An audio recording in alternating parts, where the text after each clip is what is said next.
I do want to introduce Scott Kirschenbaum, who survived 6 years in a nursing facility and transitioned back to the community in March 2013. He was the last member of Money Follows the Person in Chicago through Access Living's transition programs. Scott will be the moderator, and on our panel, we have in the first seat, Lou Davis.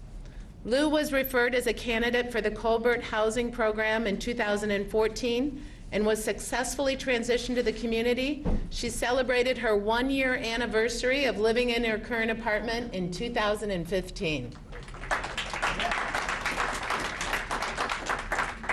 And next to Lou in the middle, we have Stanley Liggis. Stanley is the lead named plaintiff, you must recognize his name, in the case of Liggis versus Norwood. After 17 years in a 96-bed intermediate care facility for the developmentally disabled in Woodstock, Illinois, Stanley moved back to the community.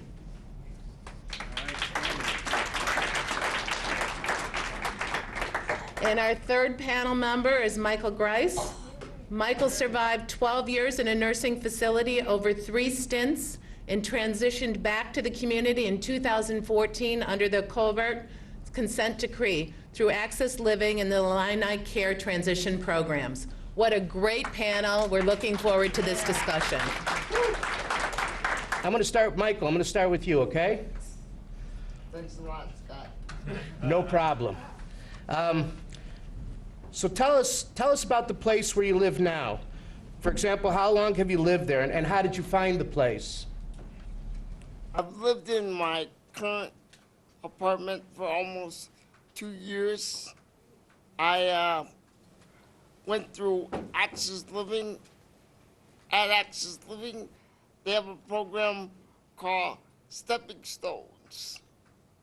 And Stepping Stones is a program that gives you the tools and the information on how to set up your services in the community. I transitioned in 2014, so it's been almost 2 years, and I'm loving every minute of it.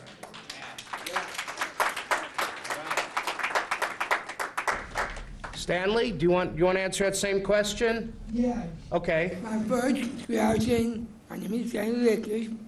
I live at 4657 McLaren Drive.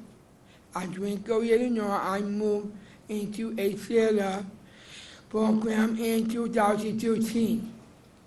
Myself and my house may choose our home to our ACC, making my own choice. For example, choose who I get to love with shopping and my own benefit and getting item or groceries I want and need, also getting to pick my own activities in the community that I get to enjoy. I have learned to manage my money and budget for items that want and need like anyone else. I have learned how to be more independent in decision. I have made living in a trailer as both by me with learning to respect and care for my house, mate, and other in the community. I just finished at a bowling league. I go swimming and plan of YMCA. I have going to Refined Seed Community College to watch men and women basketball game. I have also got to mention one of my dream of going to a WWE wrestling event Monday Night Raw. And that I live in Chester Village in Woodstock, Illinois, in my life was much easier after leaving Chester Village. It was the first time I felt safe and happy in a long time. I have not faced any hardship on the community. I am very fortunate to have found such a beautiful and accepting community. I am lucky to have everything I need. My family lives close. I have plenty of opportunities to see my friends and enjoy activities close to my home. I feel that everyone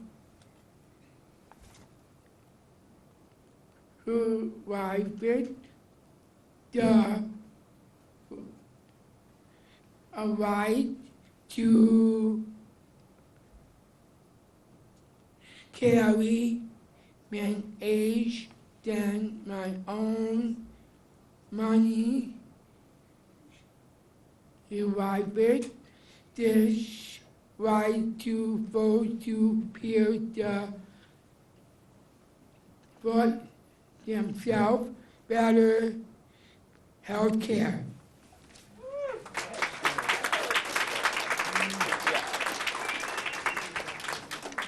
I live on Devon and Horn in the Rogers Park community. My community is a thriving district.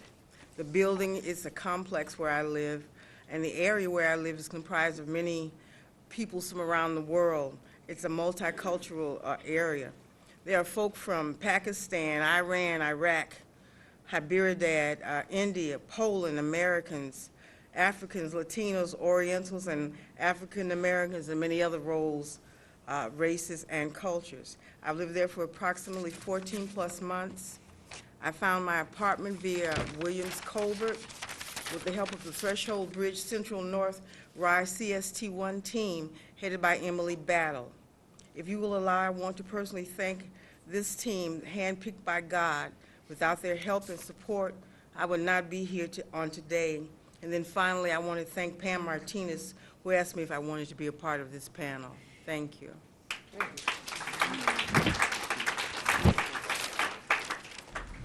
Okay, thanks. And in my case, like they said, I'm with a program called Money Follows the Person. It's not in existence anymore. They moved out about 1,700 of us. And I have a very, very nice apartment out near O'Hare Airport.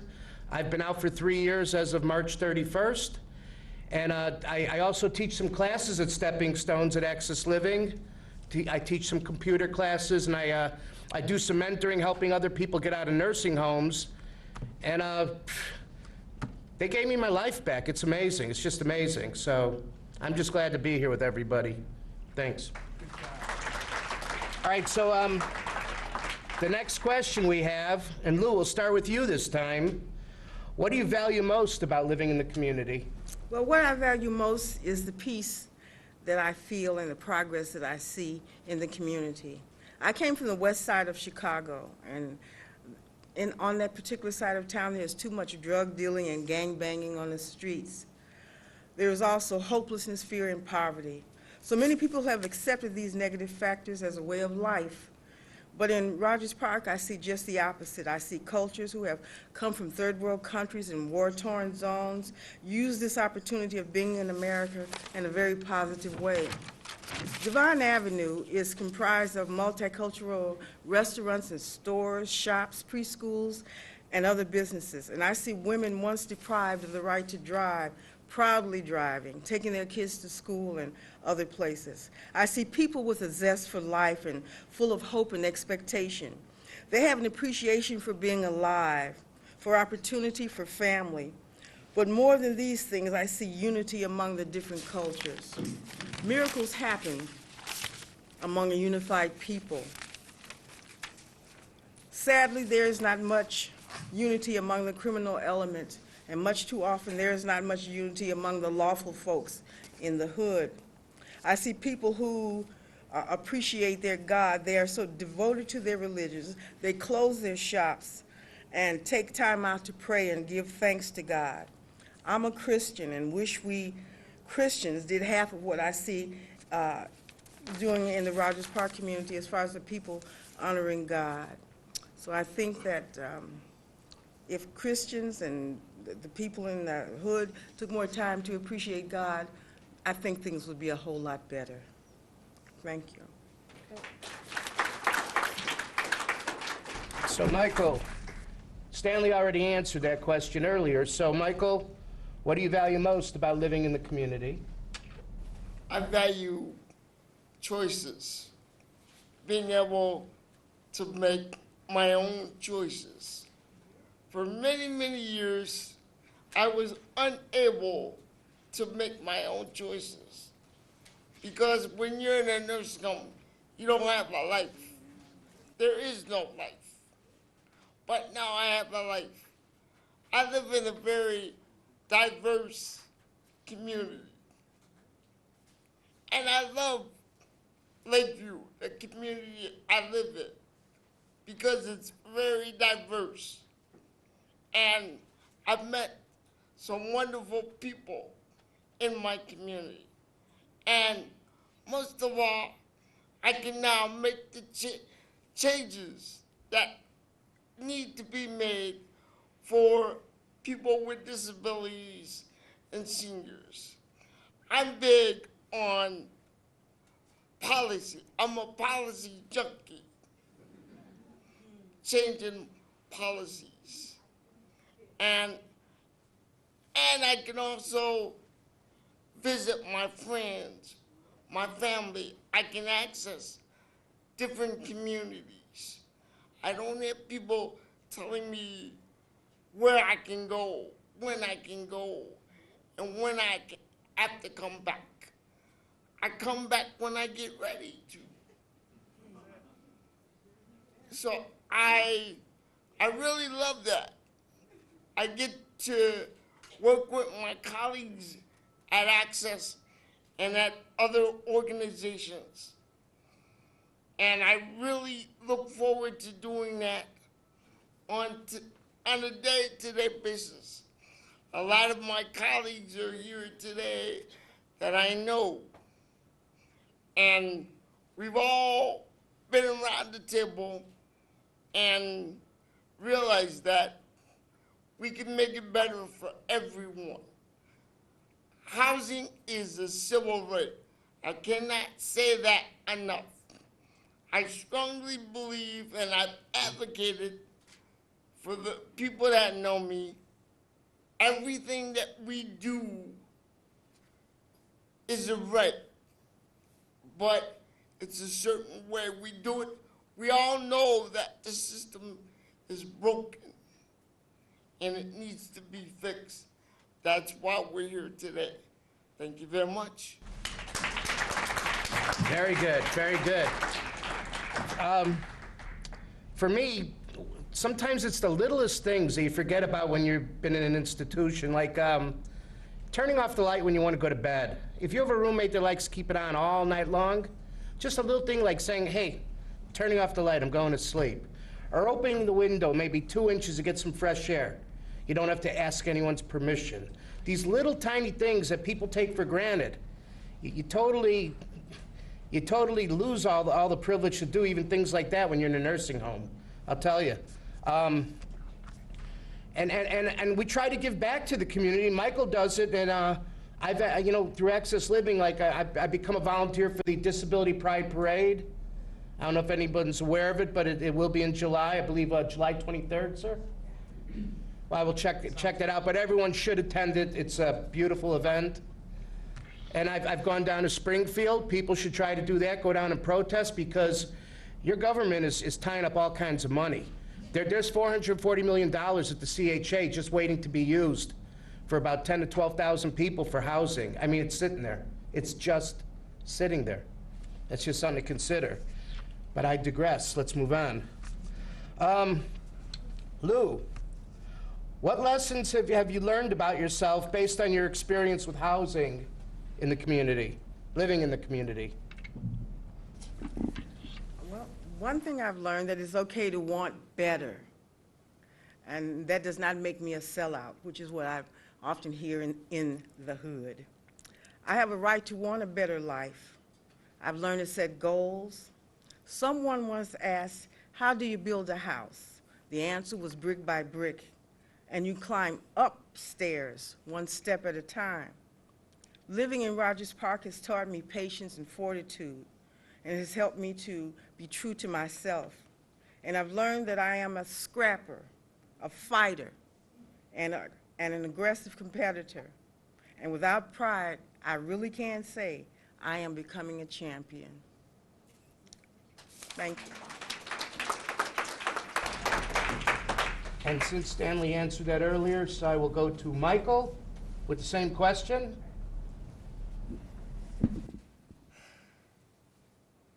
Well, you know, it's made me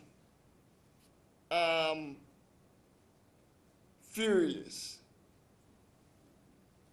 It didn't just start now for me. I've been advocating for accessible, affordable, integrated housing for a long time. There's a huge need. But now I've been able to meet a lot of important legislators and tell my side of the story and how it affects other consumers. And it's helped me grow as an individual. But we still have a long way to go. The last thing I'd like to add, yes, the CHA has $480 million that they have in the vault that they're not using to give people with disabilities vouchers that they need. That goes along with the Keeping the Promise ordinance. I was just at a hearing last week where I testified for the Keeping the Promise ordinance in City Council. And they, once again, they brushed this off. But we're not done yet. I'll be back. That's what I told them. I'll be back. Believe me, I will.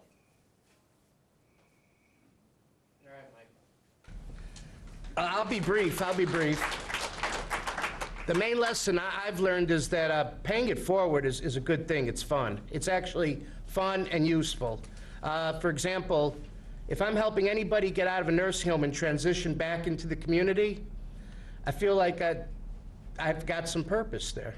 I mean, more purpose than I worked for the city for 23 years out at the airport, but I feel like I've done more things that matter in the last couple of years since I got out of the nursing home than I did in the 2 decades before I got in. So at this point, I hope somebody has at least a question to ask us, because we're going to have a little Q&A right now.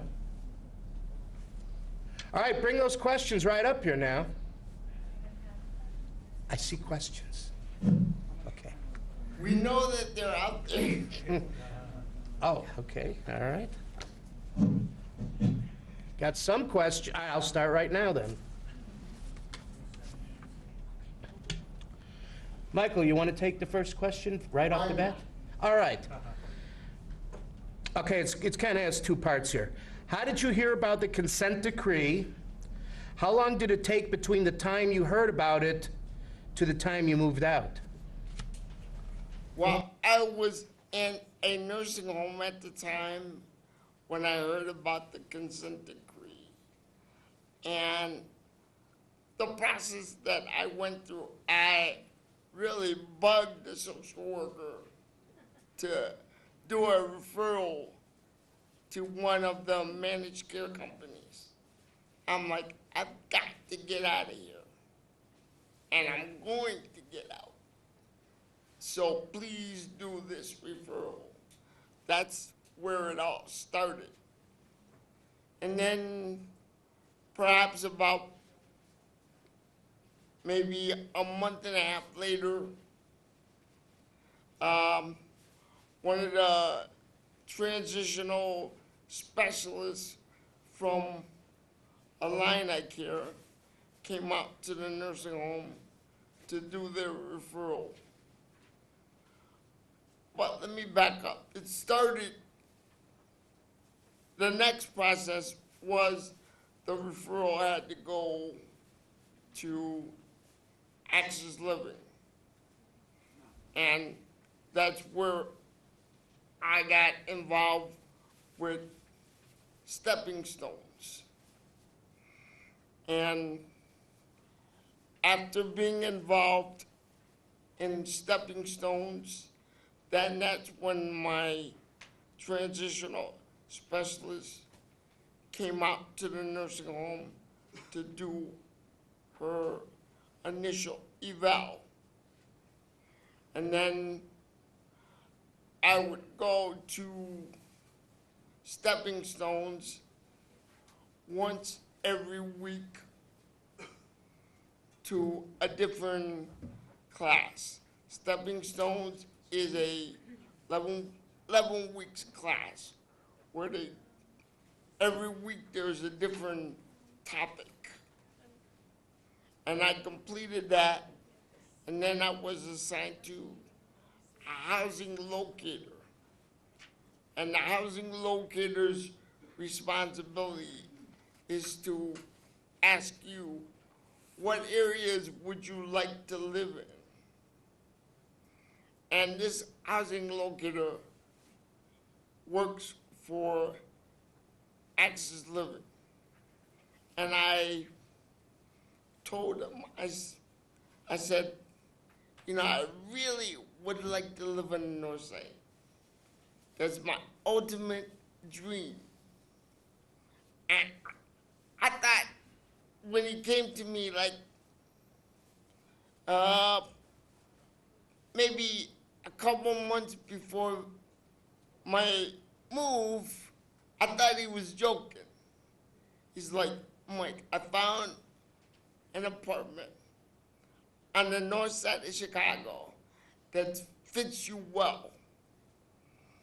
And I'm like, oh my God, dream come true.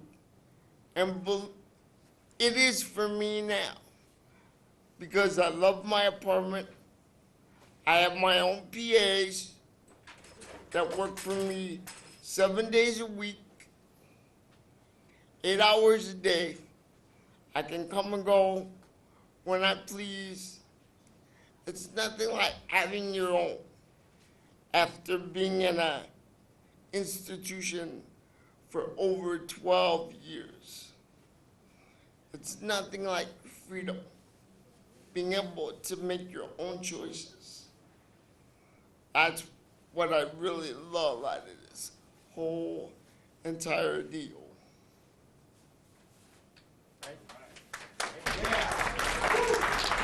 So Lou, briefly, how did you hear about the consent decree? And how long did it take between the time you heard about it till you actually moved out? Okay. I believe in divine intervention because I didn't ask anybody about any decrees or anything. Suddenly there was someone from the Thresholds team at my bedside who started working with me, and it took about maybe 4 months for me to transition from the nursing home back to the community. All right, all right. I'll be brief again. In my case, it took 13 months from the day I found out about, a group named Access Living came up to me and said, you want to go live back in the community? They seemed like nice people, so I listened to them, but I didn't think I was ever going to get out. I figured I kind of fell through the cracks forever. But 13 months after they first talked to me, I was sleeping in my own apartment. And I have to bring this up real quick. I do this every time I'm in front of people. Access Living wrote the playbook on how to move out of a nursing home. Pure and simple. There was nothing missing. My transition was, it was seamless. It was ridiculously easy for me. I mean, they gave me the exact tools I needed, and I used the tools the way I was supposed to, I guess, and it was a piece of cake for me. So I thank them for that. That's all I could say about that. All right. Stand by. I just wanted to say something about Stanley, because he knew about the case right away, because he helped start the case. And he really pushed us and pressured us and inspired us. And really, without him, the case wouldn't have happened. So I just wanted to give a shout out to him. We have a celebrity. All right. Oh, and Stanley didn't wish to answer any Q&A. He made a statement, and he was happy with that, just so you know. All right, here's another question. Michael, are you ready? No. All right. Well, here it comes. After you got out of institutions, have you been able to find employment or go to school? No, I have not been able to find employment. Unfortunately. I have been looking for a series of time, but no. Unemployment is over 85% of the disability community is unemployed. And I think one of the reasons for that is we haven't pushed the envelope enough. That's just my personal opinion. And it's the same thing with schools. A lot of schools are still not accessible in the sense, the way that they should be. I'm right now focusing on employment. We do have a group, an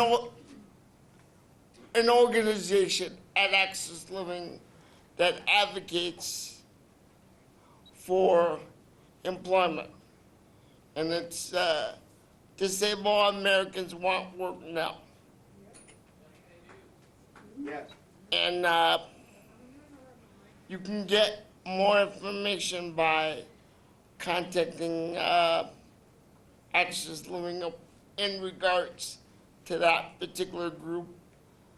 The difficulty with our movement is there's so many issues to tackle.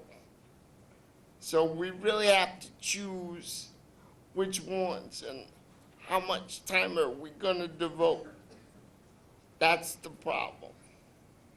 But we see at Access Living that housing is a critical issue, along with employment and the home service.